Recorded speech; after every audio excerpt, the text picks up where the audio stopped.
jauh dari itu kita masih bisa menikmati hidayah iman. Jadi mudah-mudahan iman ini tetap melekat sampai kita kemudian meninggalkan dunia ini dan bertemu dengan Allah Subhanahu wa Ta'ala dan Rasulnya.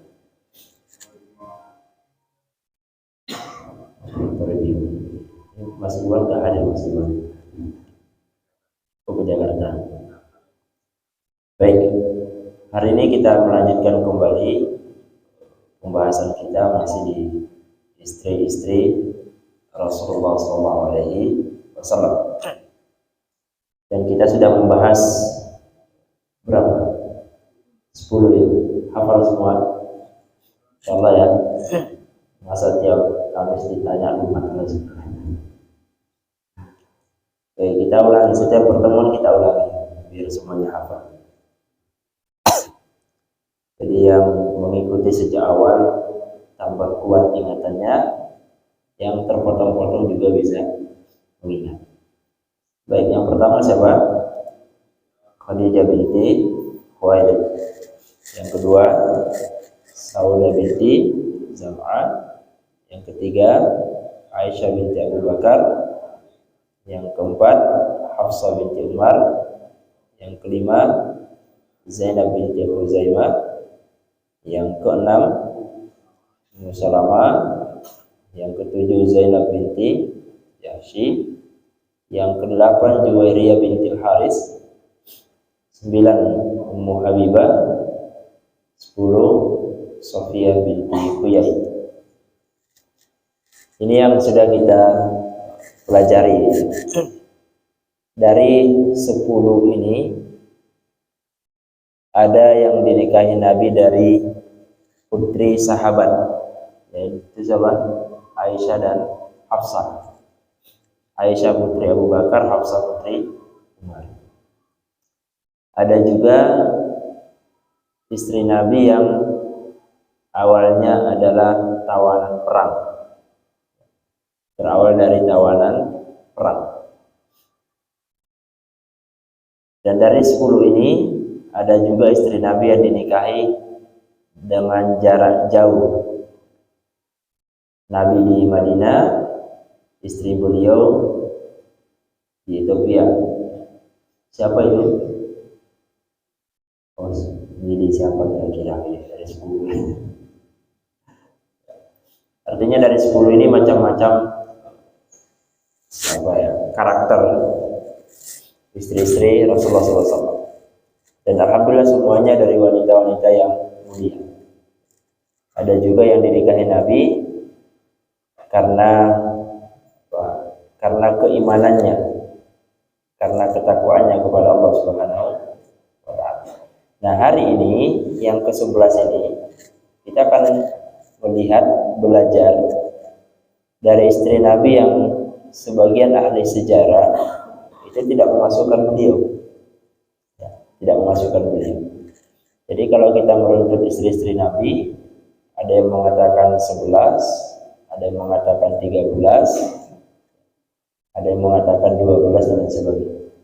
Nah, yang hari ini kita pelajari salah satunya adalah istri yang sebagian kecil tidak memasukkan. Siapa dia? Dia adalah seorang budak. Awalnya adalah budak. Kalau yang sebelumnya kan tawanan perang, putri seorang sahabat, kemudian karena kemudian iman. Nah, ini satu-satunya dari 10 yang sudah kita pelajari, satu-satunya yang berasal dari budak. Namanya Maria Al-Qibtiyah.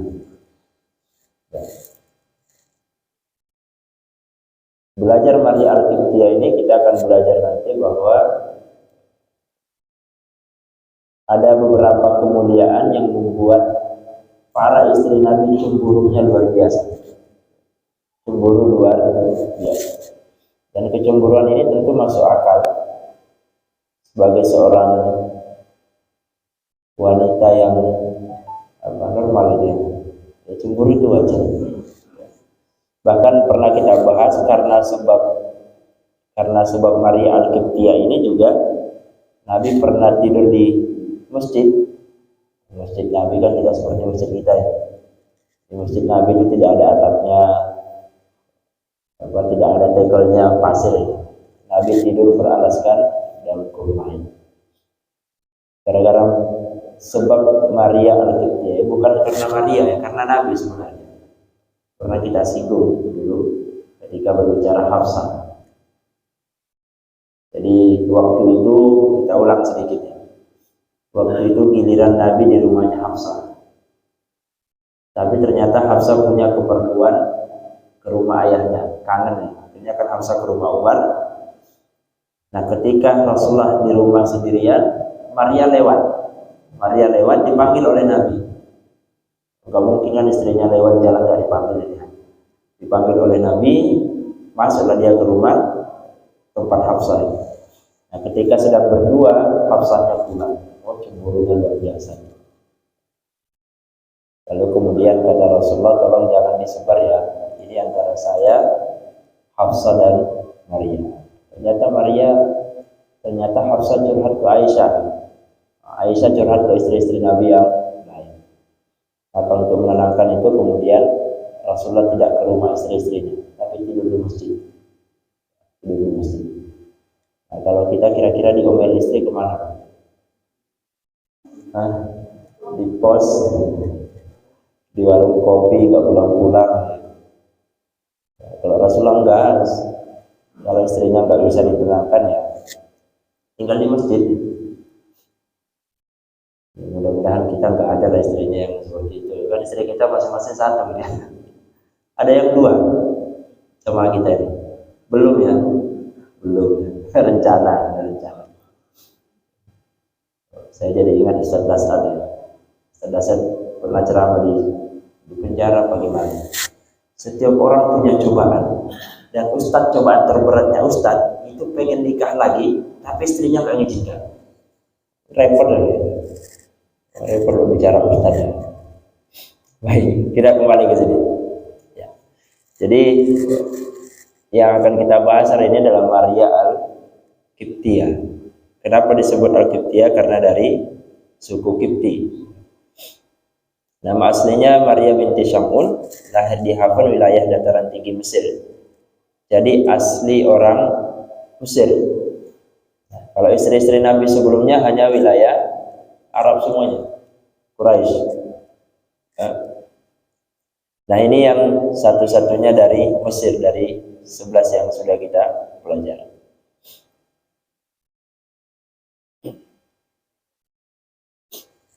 Nah ini kisahnya. Jadi Maria Al-Qibtiyah itu berasal dari Mesir, sebabnya karena surat Rasulullah SAW, surat dakwah Rasulullah ke raja-raja. Salah satu raja yang mendapat kiriman surat dakwah adalah gubernur Mesir, namanya Muqawqis. Jadi beberapa raja yang dikirimi surat oleh Nabi, ada yang menerima dakwah Nabi dan ada yang menolak. Dan bukan cuma menolak, ada juga yang kemudian merobek surat Nabi, bahkan ada yang dalam beberapa versi membunuh utusan Nabi. Nah, Muqawqis di Mesir ini menerima dengan baik surat Nabi, menerima dengan baik, tapi dia tetap tidak mau masuk Islam. Padahal dia paham bahwa akan ada Nabi terakhir, karena dia penganut agama yang kuat. Dia yakin akan ada Nabi terakhir, tapi bukan dari Arab, dari Syam. Itu keyakinannya, sehingga dia tidak tertarik dengan ajakan Rasulullah, tapi tetap menghargai.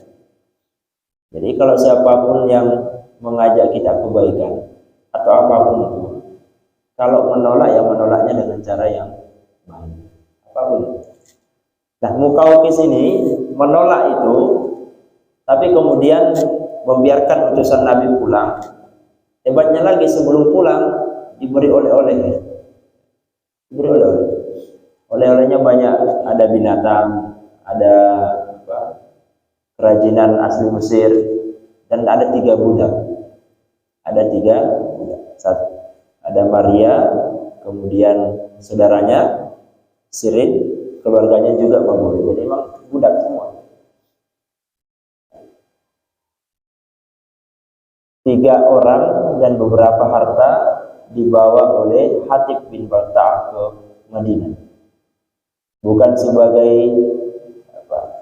imbalan, tapi sebagai hadiah dari Muqawqis karena sudah mengajaknya menyeru ke kalimat tauhid. Nah, sama dengan kita, kalau ada yang ngajak yang baik-baik ya, kalau menolaknya juga harus baik. Jangan nolaknya baik kemudian setelah orangnya pulang di-share di media sosial. Banyak sekarang ya. Baik ketika berpisah, tapi setelah nggak terlihat wajahnya, beda sebenarnya. Nah,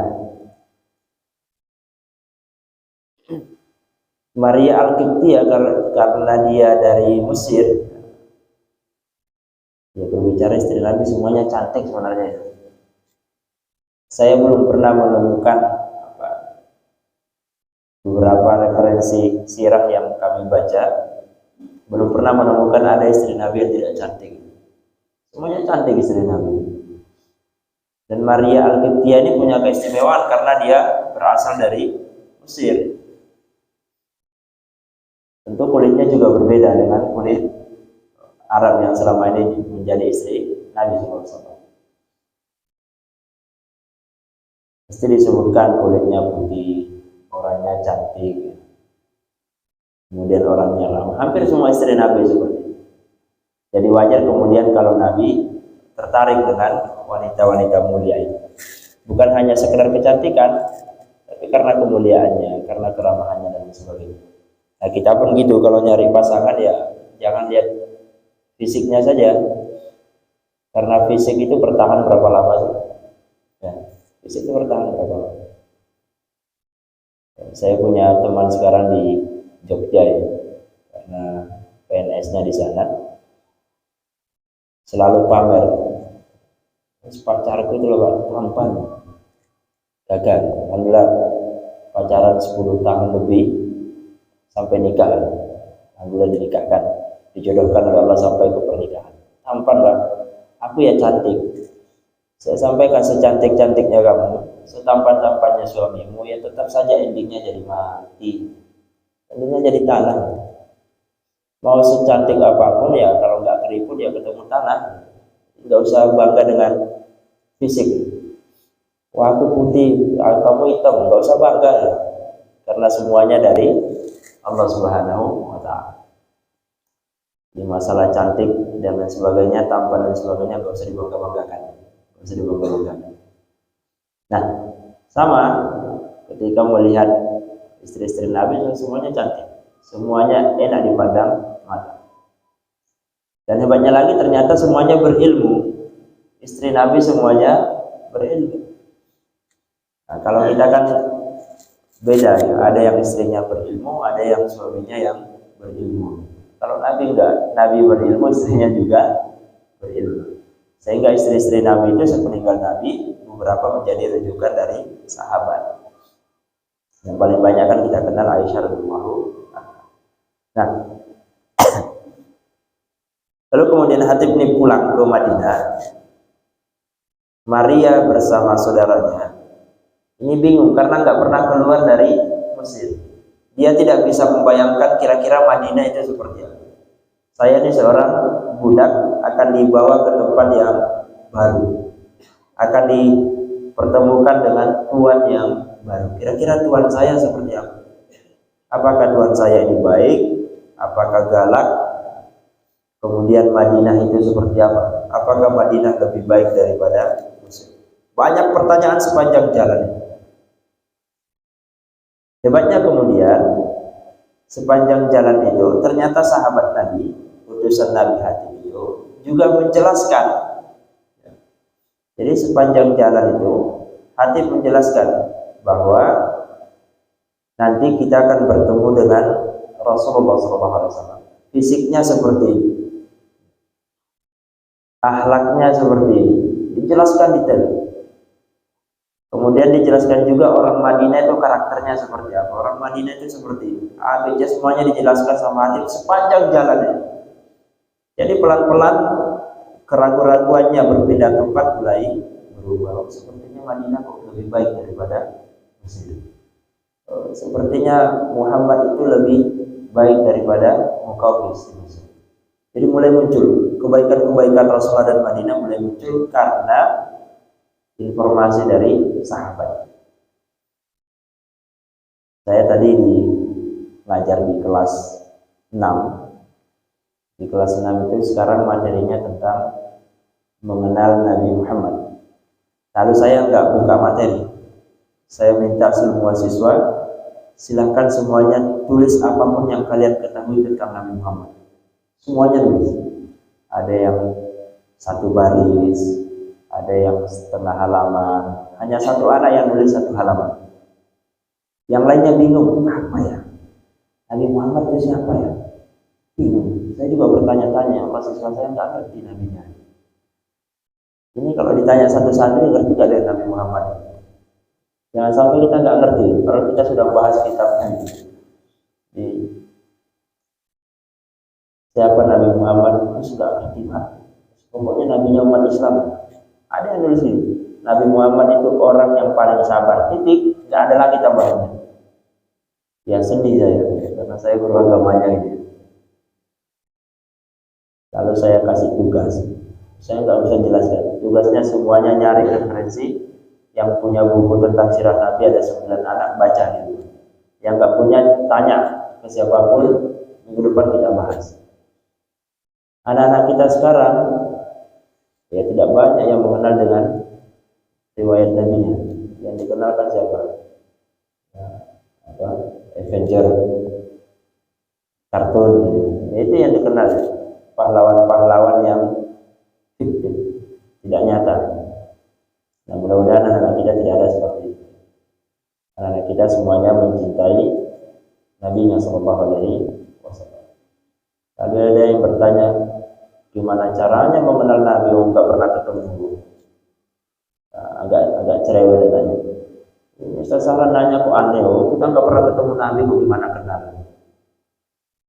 Ya, ini masuk akal juga kalau nggak dijelaskan bahayanya. Saya itu mau salaman dengan Nabi, saya mau salaman tapi nggak bisa ketemu.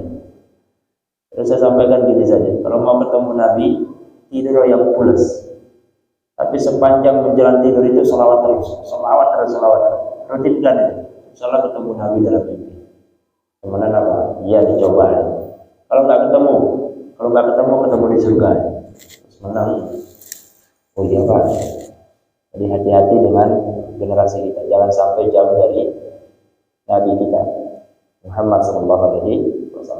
Nah, sama dengan hati itu, sepanjang jalan dari Mesir ke Madinah, beliau menjelaskan detail sekali tentang pribadi Nabi Muhammad. Sosoknya bagaimana, karakternya bagaimana, fisiknya bagaimana, dijelaskan. Sehingga setiap Maria mendengar itu tertarik dengan Nabi Muhammad. Setiap Sirin mendengar itu tertarik dengan Nabi Muhammad. Nah, tentu ini juga berhubungan dengan orang-orang yang cara menyampaikannya bisa mempengaruhi, retorikanya bagus. Karena kalau bertanya siapa itu hati, dia adalah orang yang menampung Nabi ketika Nabi akan masuk ke Mekah. Jadi kita kalau bicara di sirah itu ada satu momentum Nabi berdakwah ke Taif. Di Taif kemudian Nabi diusir, dan diusirnya bukan diusir sembarangan, sampai dilempari batu. Nah, ketika beliau akan masuk Mekah ditolak oleh penduduk Mekah. Ya, nggak boleh masuk. Lalu kemudian salah satu sahabat menerima Nabi dan menjadi tanggung bahwa dia dibawa keamanan saya. Sahabat itu kemudian yang diutus ke Mesir itu mengirim surat untuk membawa surat. Jadi hati ini luar biasa sumbangsinya buat Rasulullah SAW ketika awal-awal dakwah Nabi di Mekah. Nah, tentu tertarik. Akhirnya di perjalanan itu sebelum tiba di Madinah, Maria Al-Qibtiyah Allah beri kesempatan untuk mendapat hidayah. Jadi hidayah itu sumbernya macam-macam. Lalu setiba di Madinah, Maria kemudian diambil oleh Rasulullah SAW karena dia pintar.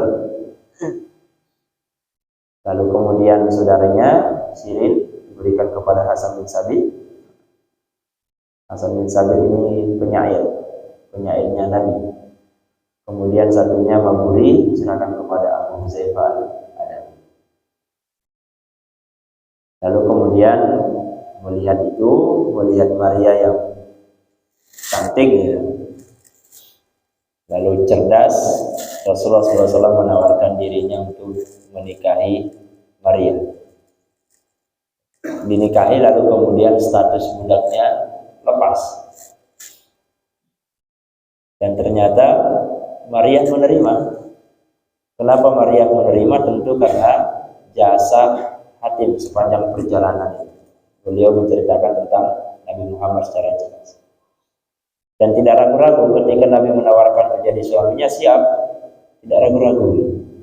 Dan hebatnya walaupun Maria kemudian berasal dari budak, ternyata Nabi tidak membeda-bedakan. Semua istrinya sama. Mau dia budak, mau dia sebelumnya tawanan perang, mau dia putri seorang sahabat, sama semua istrinya. Tidak ada yang dibedakan. Inilah keistimewaan Rasulullah SAW. Tidak membedakan dia kaya, dia setengah kaya, dia enggak punya sama.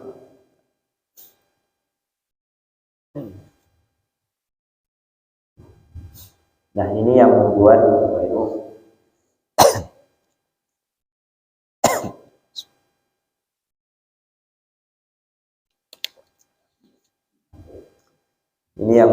para istri Nabi cemburunya luar biasa. Kenapa? Karena Maria Al-Qibtiyah Allah beri kesempatan untuk hamil. Semua istri Nabi yang melahirkan keturunan Rasulullah SAW dari 10 istri itu cuma Khadijah. Lalu kemudian Rasulullah menikahi Maria Al-Qibtiyah dan Allah menyempatkan Maria untuk hamil. Gimana perasaan 10 istri Nabi? 9. Karena sebelumnya kan sudah meninggal satu. Siapa yang sudah meninggal? Yang meninggal mendahului Nabi. Lupa ya, anggaplah lupa ya. Namanya Zainab binti Huzaimah. Oke. Jadi 9 istri Nabi melihat suasana itu luar biasa. Kita ini sudah nikah dengan Nabi lama, kok nggak diberi kesempatan untuk hamil? Nah ini Maria ini kok bisa hamil? Maria kan dipisahkan, tempat tinggalnya dipisahkan dari istri-istri Nabi yang lain. Kalau Maria ditempatkan agak ke timur, agak menjauh. Nah, silakan dibayangkan Bapak, Nabi sudah punya 9 istri, 10 sama Maria, ternyata istri terakhir bisa hamil. Luar biasa cemburunya 9. Kita ini juga pengen punya keturunan dari Rasulullah. Ternyata Allah nggak beri kesempatan. Yang Allah beri kesempatan adalah Maria Al-Qibtiyah. Nah, tentu Rasulullah sangat bahagia, apalagi setelah putranya meninggal. Masih ingat putra Nabi berapa? Jadi ada Qasim, ada Abdullah, kemudian Ruqayyah, Ibrahim, Fatimah, Ummu Kulsum, Zainab lagi, ketemu nama Zainab lagi ya. Zainab binti Muhammad, kalau istrinya Zainab binti Huzaimah dan Zainab binti Jahsy. Kalau yang meracuni Nabi di perang Khaybar itu Zainab binti Haris. Jadi harus ingat-ingat Zainab ini. Zainab. Ada Zainab binti Huzaimah, Zainab binti Jahsy, Zainab binti Muhammad, ada Zainab binti Haris yang meracuni Nabi. Nah, maka dirawat oleh Nabi. Wah, ini harus dijaga nih. Harus dijaga karena dia akan melahirkan keturunan Rasulullah SAW. Dan hebatnya lagi ketika melahirkan, ternyata yang lahir adalah seorang laki-laki. Lalu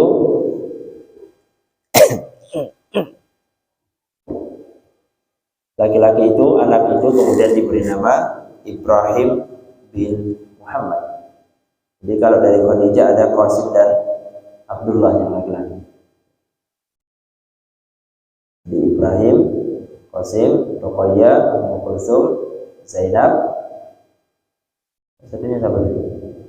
Fatimah binti Zahra. Nah, satunya laki-laki dari Maria. Bayangkan betapa bahagianya Rasulullah.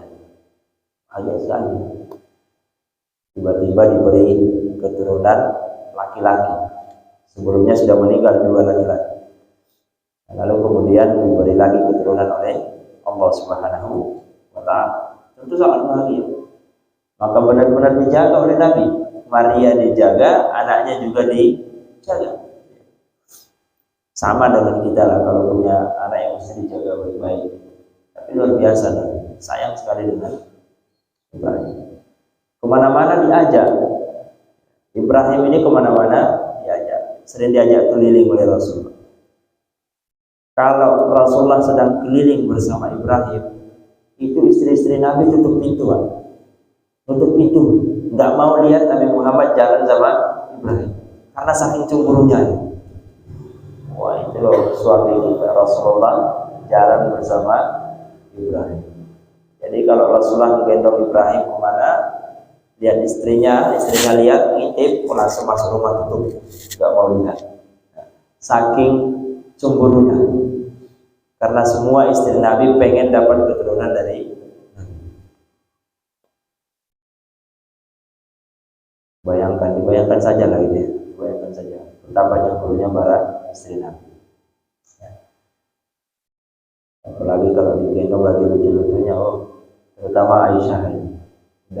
Beliau terkenal bercemburu, lihat lagi istri Nabi punya anak.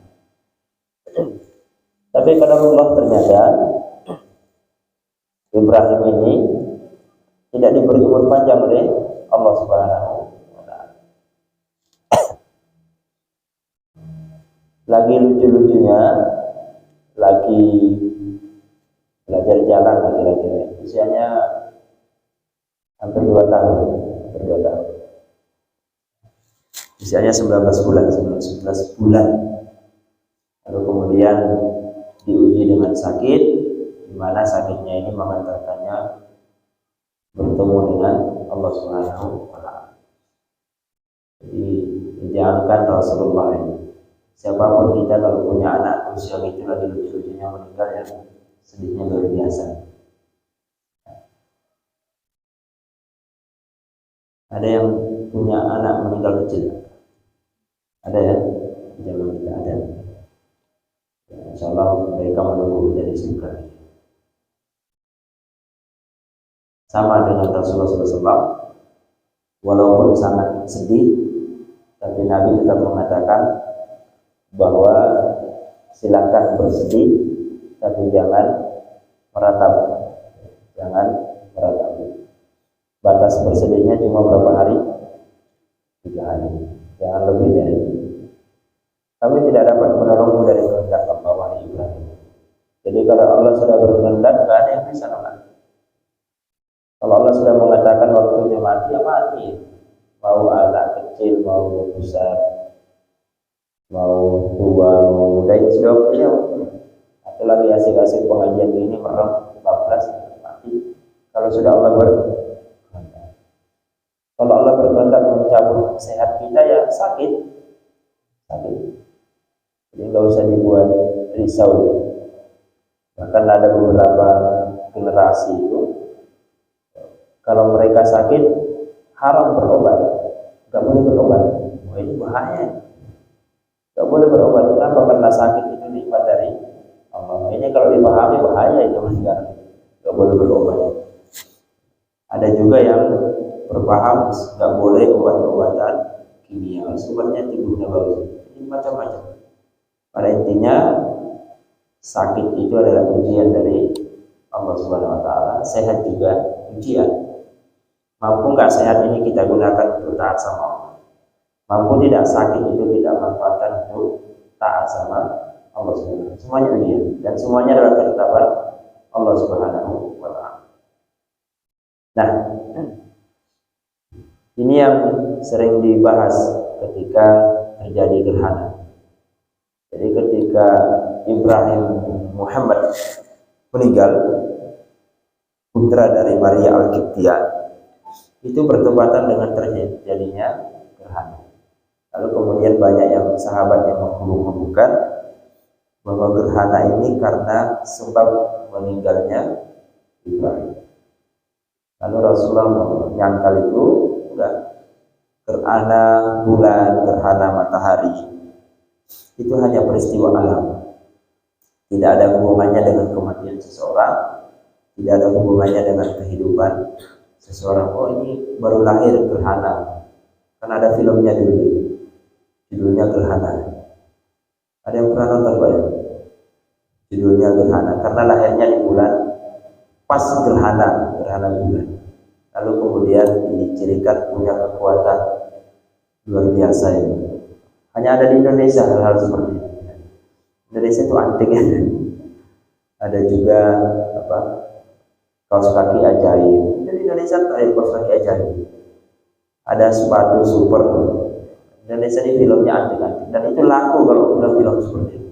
Ya. Ya memang pasarnya seperti itu. Ya apalagi.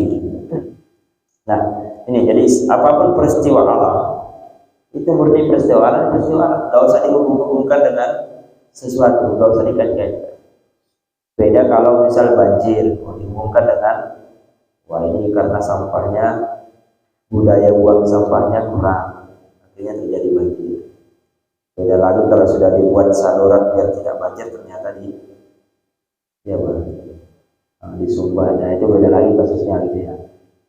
Sudah dibuat dengan bagus disumbah, itu beda. Kenapa terjadi longsor? Ya ada sebabnya. Mungkin karena pepohonannya sudah mulai ditebang dan lain sebagainya. Karena ada sebab. Tapi ada pun bencana-bencana yang lain, peristiwa-peristiwa lain yang lain, jangan dihubungkan. Ada seorang yang meninggal karena selama ini tidak ada hujan, ketika dia meninggal tiba-tiba hujan deras. Dihubungkan ini karomahnya ya. Ada hebat ya. Tidak ada hubungannya, tidak ada hubungannya. Kalau orang meninggal ya sudah meninggal. Orang hidup ya hidup selesai. Tidak usah dihubung-hubungkan. Dan sama ketika Ibrahim meninggal karena peristiwanya gerhana yang sahabat menghubungkan. Maka kata Nabi mengingatkan tidak ada hubungannya meninggalnya Ibrahim dengan terjadinya gerhana. Mudah-mudahan kita paham dengan hal-hal seperti ini. Terutama di negara kita ini kan banyak mistik. Mistis ini masih bertebaran di sebagian besar masyarakat kita. Kalau ini tidak diluruskan, ya kan seterusnya. Maka penting kemudian kita mendalami agama kita, belajar baik-baik tentang agama kita, sehingga kita paham mana yang bisa kita lakukan dan mana yang tidak. Setelah ini kemudian Ibrahim meninggal, sedihlah Rasulullah dan Maria karena tidak melahirkan lagi. Dari Maria cuma lahir satu keturunan, yaitu Ibrahim bin Rasulullah SAW, bin Muhammad. Setelah Ibrahim meninggal, tidak ada lagi keturunan laki-laki dari istri-istri Nabi SAW, baik istri yang 9 sebelumnya maupun istri yang setelah Maria Al-Qibtiyah. Lalu kemudian berjalanlah waktu dan Rasulullah SAW wafat, dan termasuk Maria Al-Qibtiyah wafat setelah 5 tahun wafatnya Rasulullah SAW. Setelah Rasulullah wafat, Maria tetap di rumahnya, tidak kemana-mana. Maria cuma punya satu aktivitas kalau keluar rumahnya, cuma datang menemui Rasulullah dan putranya di kuburan.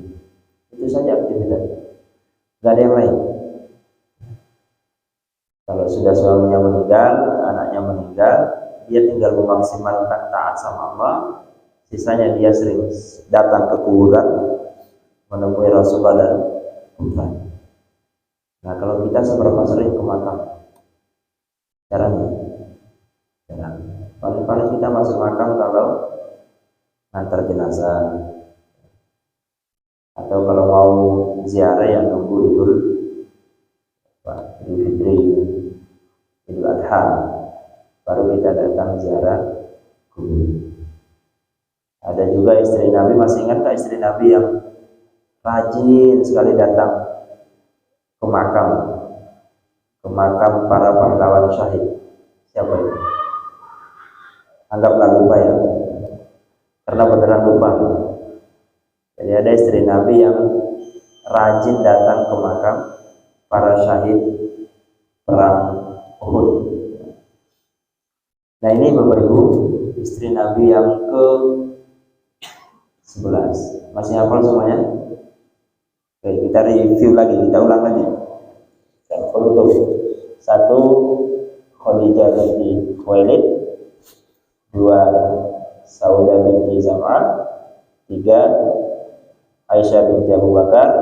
4. Hafsah binti Umar. 5. Zainab binti Khuzaimah.